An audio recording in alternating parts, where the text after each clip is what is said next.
मुजव्वज़ा आईनी तरमीम पर खुसूसी पार्लिमानी कमेटी का इजलास। मौलाना फजलुर रहमान ने जजेस की मुद्दत मुलाजमत में तोसी की मुखालफत कर दी। कहा है कि इस मामले पर हुकूमत का साथ नहीं दे सकते। बिल पर मजीद मुशावरत की तजवीज़ भी दे दी। PTI ने मौक़िफ़ अपनाया कि जल्दबाजी में कानून साजी न की जाए। पार्लियामेंट आमद पर बिलावल भुट्टो जरदारी ने कहा, मौलाना फजलुर रहमान कानून साजी में वोट देंगे।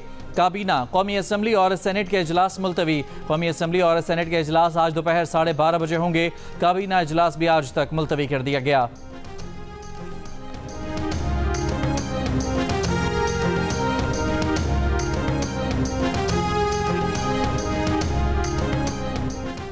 आज से पेट्रोल 10 रुपये फ़ी लीटर सस्ता कर दिया गया। पेट्रोल की नई कीमत 249 रुपये 10 पैसे फ़ी लीटर मुकर्रर।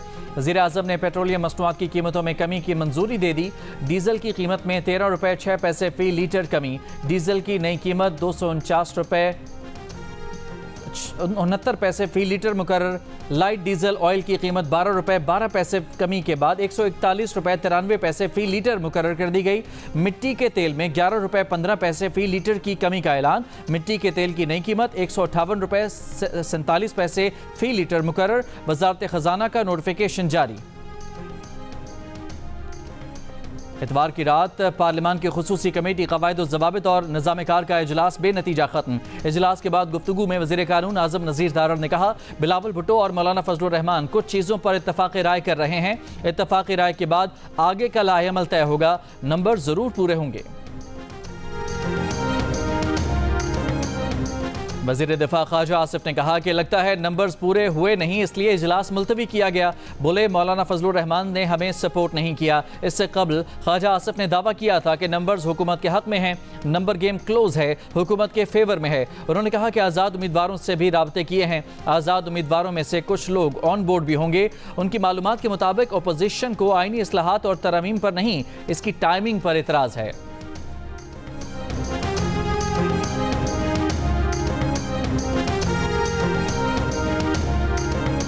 खुसूसी कमेटी के इजलास के बाद PTI चेयरमैन बैरिस्टर गौहर ने अपना मौक़िफ़ दोहराया कि पहले उन्हें आईनी तरमीम का मुसव्विदा तो दिखाया जाए, लेकिन अब तक सामने नहीं लाया गया। अगर हुकूमत इसी तरह तरमीम चाहती है तो ये गैर कानूनी होगा।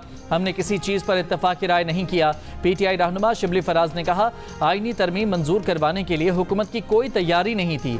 कौम का एक दिन बिला वजह ज़ाया किया गया।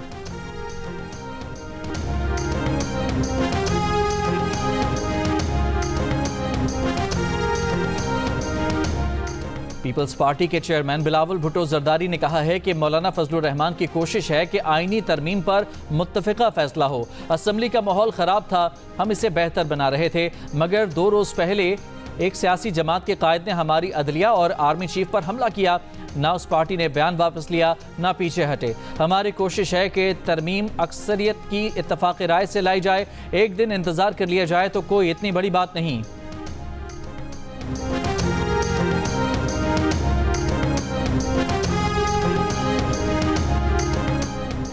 सदर मुस्लिम लीग नून नवाज शरीफ लाहौर रवाना हो गए। ज़राए के मुताबिक आईनी तरमीम पर वोटिंग की सूरत में नवाज शरीफ आज दोबारा इस्लामाबाद आएंगे।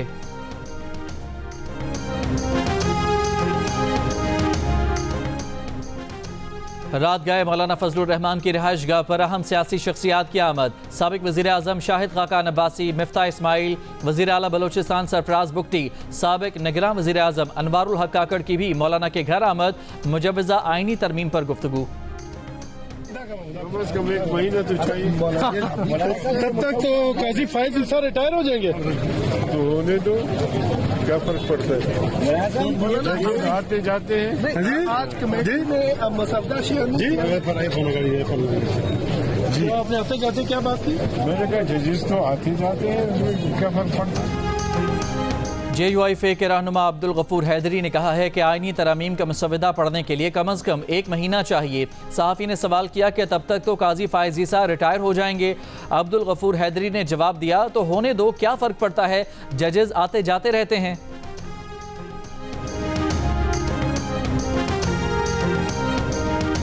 रहनुमा पीपल्स पार्टी खुर्शीद शाह ने कहा कि अभी कुछ तय नहीं हुआ, अभी तक काबीना में मुसविदा नहीं गया, जब तक काबीना मंजूरी नहीं देगी मुसविदा नहीं दे सकते, काबीना की मंजूरी के बाद मुसविदा आएगा।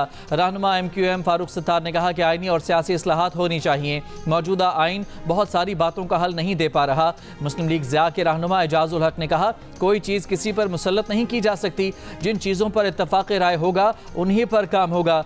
ANP के रहनुमा एमुल वली खान ने कहा कि आईनी अदालत का क़याम अगर किया गया तो अवाम के फ़ायदेमंद होगा।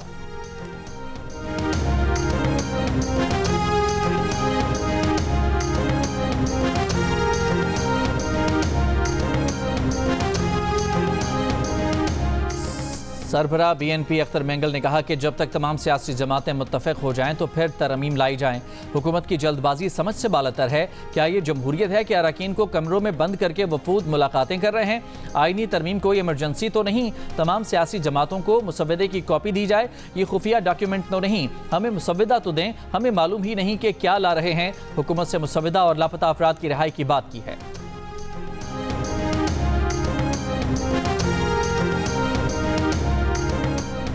कराची के इलाके लांडी में फ्यूचर मोड़ पर एक गली में पुरअसरार धमाका हुआ है। धमाके से एक घर की दीवार पर बॉल बेरिंग जैसे निशानात मिले हैं। बम डिस्पोजल स्क्वाड पहुंच गया। फ्लोरिडा में वेस्ट पाम बीच के गोल्फ क्लब के नज़दीक दो अफराद के दरमियान फायरिंग का तबादला हुआ। अमरीकी मीडिया के मुताबिक दोनों अफराद एक दूसरे पर फायरिंग कर रहे थे। ये इलाका जराइम के लिए मशहूर है। फायरिंग का निशाना ट्रंप नहीं थे। ट्रंप गोल्फ क्लब से वापस जा रहे थे। 2 माह पहले 13 जुलाई को रियासत पेंसिल्वेनिया की रैली में ट्रंप पर कातलाना हमला हुआ था।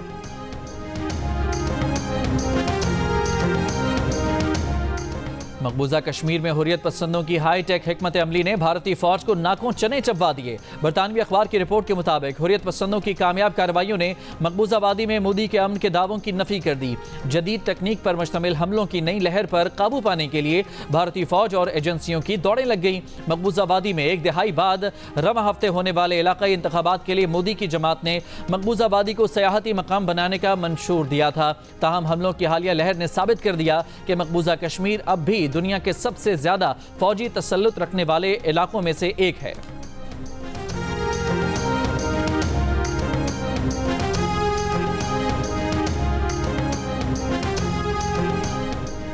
भारतीय रियासत दिल्ली के वजीर आला अरविंद केजरीवाल का जेल से बाहर आने के बाद 48 घंटों में मुस्ताफी होने का फैसला।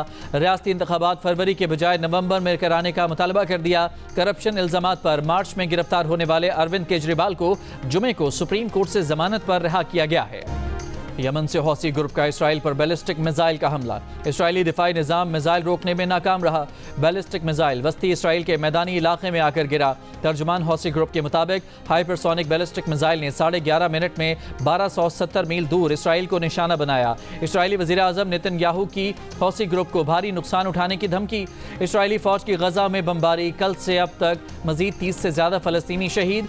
इसराइली फौज ने अपनी बमबारी से गुज़िश्ता बरस नवंबर में 3 यरगमालियों की हलाकत का एतराफ़ कर लिया।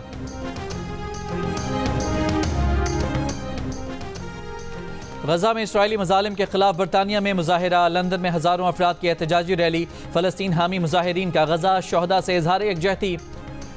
ट्रैफलगर स्क्वायर पर अलामती लाशों के थैले रखकर हुकूमत से इसराइल को हथियारों की फराहमी रोकने का मुतालबा किया। नीदरलैंड्स में भी सैकड़ों अफराद की रैली। गजा में फौरी जंग बंदी का मुतालबा।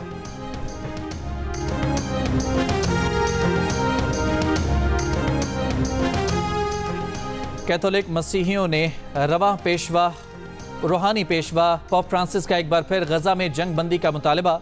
दुआया खिताब में कहा कि दुनिया को लहूलुहान करने वाली जंगों में यूक्रेन, म्यांमार और मशरिक वस्ता के मासूम लोग निशाना बने। इसराइल फ़लस्तीन तनाज़ा, तशद्दुद, नफरत के खात्मे, मुज़ाकरात, यरगमालियों की रिहाई और पुरअमन हल के लिए। मकबूजा बैतुल मक़दिस में इसराइली सरहदी पुलिस पर चाकू हमला। एक इसराइली पुलिस एहलकार जख्मी। जवाबी कार्रवाई में हमलावर को मार दिया गया।